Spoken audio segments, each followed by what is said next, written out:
There has been a great deal of speculation as to why Nancy Pelosi was so anxious to rush her impeachment show through Congress, but is now demanding that Mitch McConnell make the Senate's process as unfair as hers was before she allows him to get the ball rolling. Many have even speculated that she is embarrassed by the whole thing and just wants it to go away before it completely kills the re-election hopes of too many congressional Democrats. It is more probable, however, that she is demanding certainty that the Senate trial be fair, by which she means viciously biased against the president, because she knows that the Republicans are likely to give her everything she wants. Pelosi has good reason to think that she can intimidate McConnell and other Senate Republican leaders into folding and transforming their impeachment proceedings into a Stalinist show trial that will suppress evidence exonerating the president, highlight the tendentious version of events that the House offered, and maybe even result in Trump's removal from office. The Republicans have a pattern going back well over half a century of caving into Democrat demands and doing their bidding. Pelosi has witnessed a great deal of this firsthand as she grew to be a multimillionaire on her modest congresswoman's salary.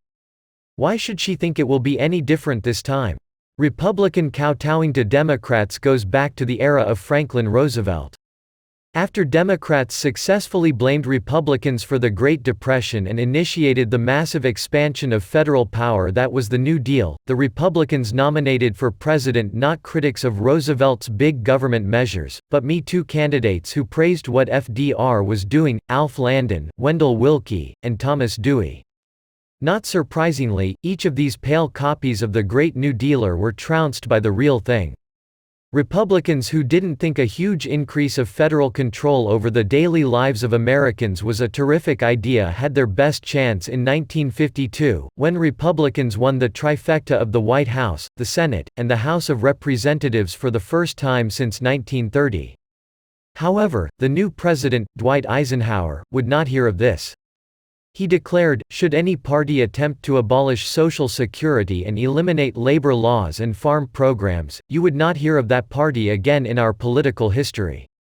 There is a tiny splinter group, of course, that believes you can do these things. Their number is negligible and they are stupid.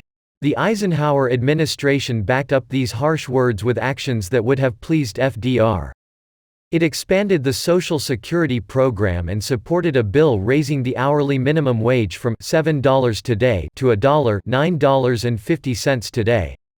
It tried, but failed, to get a bill passed requiring the federal government to underwrite private health insurance policies, which was the beginning of the long push for government control over the health care system. 16 years later, Eisenhower's protégé, Richard Nixon, became president. He succeeded Lyndon Johnson, whose Great Society and War on Poverty have cost American taxpayers trillions of dollars in failed urban development and welfare programs that have done little besides create a large group of people who are more or less permanently unemployed in wards of the state. And of course, they can always be relied on to vote Democratic. Nixon did nothing to challenge any of this. And with the exception of Ronald Reagan, Republicans after Tricky Dick have been cut from the same cloth. Instead of challenging the Democrats, they allow them to set the agenda, and then maybe find some way to quibble over the details. They seldom if ever say that the latest government boondoggle shouldn't be done, they only dare to suggest that they could do the job more efficiently. Given that this has been the pattern for decades, why shouldn't Pelosi think that the Republicans will behave as they always have up to now? It would be more surprising if they didn't. Even now, Republican governors are clamoring for more refugees to be sent to their states, as if they didn't already have enough Democrat voters. The stupid party is unlikely to miraculously find a spine in the Senate.